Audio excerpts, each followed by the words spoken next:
bom conversar com você, viu? Ainda mais o assunto de hoje, que muita gente confunde, às vezes brinca muito sobre o toque. Aquela pessoa que lava muito as mãos várias vezes no dia, ou também medos de superstição também, que acabam te atrapalhando mesmo, ou até mesmo guardar aqueles objetos inúteis que não têm valor nenhum, mas você acha que você precisa dele, senão você vai perder alguma coisa. São transtornos, são coisas sérias que a gente precisa tratar com muito carinho, e quem conversa com a gente é o psiquiatra Ivan Barenboim, e ele ajuda a gente a entender o que é mania, o que realmente é toque, porque se confunde muito, Dani. Exatamente, viu, Lucas? E a Maria Helena enviou uma pergunta pra gente pelo WhatsApp, olha só. Oi, Luquinha, oi, Dani, boa tarde. Meu nome é Maria Helena, eu sou de Taubaté. Eu tenho umas manias, eu gostaria de saber se é toque. Por exemplo, eu não gosto de colocar roupa no varal toda misturada, sabe? Cores misturadas, eu gosto de separar branca, azul, sabe assim, cores separadas. Gosto de colocar camiseta com camiseta, varal só de bermudas. E eu tenho varal que é só de roupa dos meus netos, de camiseta dos meus netos. Eu não gosto de colocar outra coisa nesse varal. Com porta, eu verifico 2, 3 vezes se a porta tá fechada mesmo ou não, se eu tranquei ou não. E eu tenho uma briga com o meu neto, que é assim, eu ensino ele a dobrar as cobertas. Mas se ele dobra, ficar uma maior que a outra, aquilo me incomoda. Eu olho, eu vejo que tá diferente, eu vou lá e dobro de novo, tem que ficar tudo do mesmo tamanho. E a minha filha fala que isso é toque.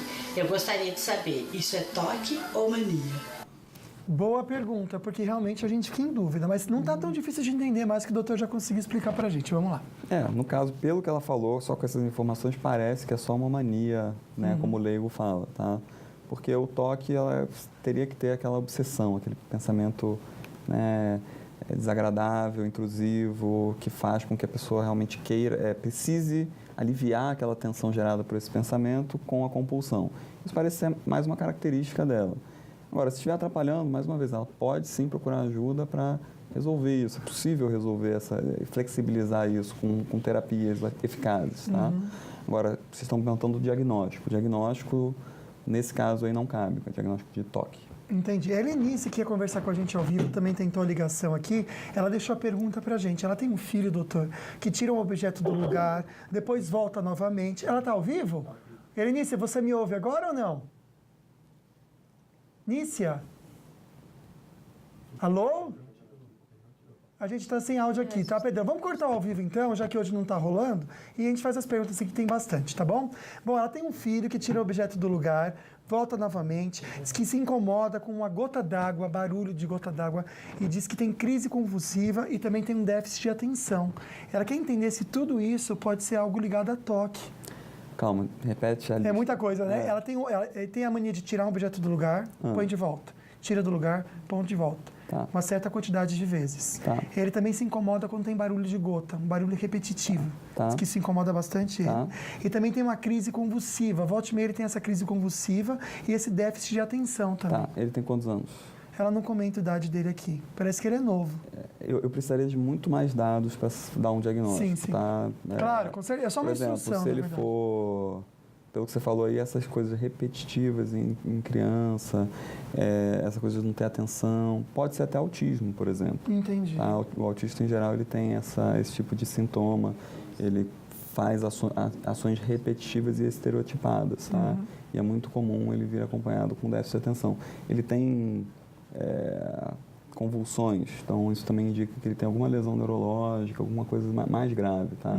Então, eu não consigo te falar o que é, sim, sim. E nem que não é toque, mas eu acho que ela precisa muito levar a um psiquiatra infantil para ver o diagnóstico dele. Perfeito, Helenice. Fica esse toque, então, para você cuidar de quem você tanto ama, né, Dani? Exatamente, Lucas. E olha, pensamentos obsessivos, ações repetitivas, caracterizam também um transtorno que afeta até 2% da população mundial. O transtorno obsessivo-compulsivo pode interferir no dia a dia e dificultar a vida social. Por isso, é importante buscar ajuda especializada para o tratamento.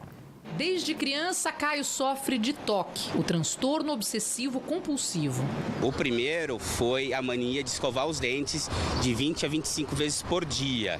O momento mais assustador foi quando ele dirigia em São Paulo e não conseguia sair de uma ponte. Fiquei quase durante 3 horas nessa ponte. Por quê? toda vez que eu fazia, quando eu mudava de faixa, vinha um pensamento interno e dizia assim: Caio, você machucou alguém. E para poder ter certeza, eu refazia o caminho. Especialistas identificaram que a doença tem relação com outros distúrbios psiquiátricos.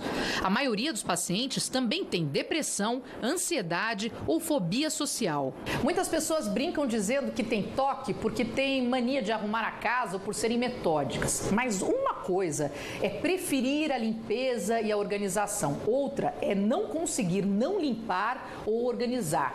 As pessoas que têm toque acabam sofrendo por terem pensamentos que não controlam e acabam compensando com ações repetitivas e demoradas. O diagnóstico é feito por psicólogos ou médicos psiquiatras. Tem toque quem apresenta ações repetitivas por pelo menos 1 hora por dia e não consegue interrompê-las mesmo sentindo incômodo. Essas compulsões chegam a interferir na vida social. Apesar de apresentar os sintomas desde a infância, Dalila só diagnosticou o toque aos 23 anos. No caso dela, o transtorno causa pensamentos agressivos que ela sempre lutou contra. Agora já está mais controlado, mas antes eu sofria muito porque eu não sabia o que era o toque, eu tinha muito medo de contar para alguém e alguém não entender. O tratamento do toque envolve acompanhamento psicológico e medicamentos. É algo muito sério mesmo, né? E tem uma pergunta que eu quero ligar com essa matéria. Esse querido comenta que a namorada dele, ele acredita que tem toque. Pelo que eu entendo aqui, teve esse diagnóstico, né? Então, além de toque, ela também não tem energia para nada, falta força, fica depressiva, chora, briga, lembra de coisas do passado, não consegue trabalhar, não consegue fazer atividade física. Comenta aqui que é acumuladora de animais e ela quer saber o que tem que fazer com isso, porque ele sofre, ela sofre, não vê solução, eles são de Taubaté. Tem muito a ver, então, a depressão, a ansiedade, o toque ele carrega nessa sacolinha muita coisa ruim também, né? É muito comum a comorbidade, né? Como nós chamamos, entre toque e depressão, toque e ansiedade, depressão e ansiedade. Se for ver as vias neurais ligadas com tudo isso, são muito semelhantes. Então, é natural que esse mesmo caminho leve a um monte de sintomas que a gente separa como isso aqui é toque, o outro aqui é depressão. Fora que muitas vezes a própria depressão ela pode agravar e começar a vir esses pensamentos obsessivos e, por outro lado, o toque ele pode limitar tanto a vida da pessoa que acaba gerando um quadro depressivo. Entendi. Então, uma coisa acaba alimentando a outra, entendeu? Entendi, doutor. Então, já a gente fala do tratamento, e não só aquele tratamento que a gente está mais acostumado com remédios, mas o doutor também vai apresentar para a gente outras opções, inclusive a hipnoterapia, algo tão bacana que a gente já comenta com vocês também um pouquinho, Dani. Isso mesmo, Lucas. Olha, uma mulher que gravava um deslizamento pelo celular acabou soterrada no Peru. Ela foi avisada do perigo, mas mesmo assim continuou filmando. Testemunhas afirmam que ela estava bêbada, viu, Lucas? Perigoso. Olha, Dani, é tão interessante o que tem acontecido com mortes com o celular, de pessoa filmando e até com selfies, que eles estão criando um aplicativo para ajudar as pessoas a identificarem o risco durante o uso do celular. Interessante também, né? Desde 2014, várias pessoas foram sendo registradas por morte de uso de celular. Em 2014 foram 39, em 2015 73 e só foi aumentando esse número. Então é algo muito sério mesmo, porque a pessoa não sei como, acho que se sente com muito poder usando o celular para tirar uma selfie ou para filmar, mas ela se coloca em risco e não percebe. No caso, a senhora estava embriagada, é o que dizem pelo menos, né? Mas acho que não justifica também a necessidade da gente pensar um pouquinho sobre isso, né? Às vezes é melhor a gente perder uma foto, um vídeo, de fazer um flagrante e ter a nossa vida preservada do que, de repente, isso que a senhora acabou acontecendo. A nossa vida de outros também, né? Que tem muita gente que ainda fica filmando os outros em perigo. E olha, você confere daqui a pouco. Morreu um dos cientistas mais importantes do mundo. E agora a gente vai falar de coisa boa, dos recadinhos aqui do nosso WhatsApp. Uma fã sua, viu, Lucas? Bonitinho. Oi, beijo pra vocês, né? E pra mim também, né? Porque eu não sou daqui, eu sou de Natal, Rio Grande do Norte, mas estou morando agora em Caçapava. E meu esposo, somos nós dois aqui, né? Ele tá trabalhando, ele não tá assistindo o programa de vocês, mas eu estou sim, eu assisto.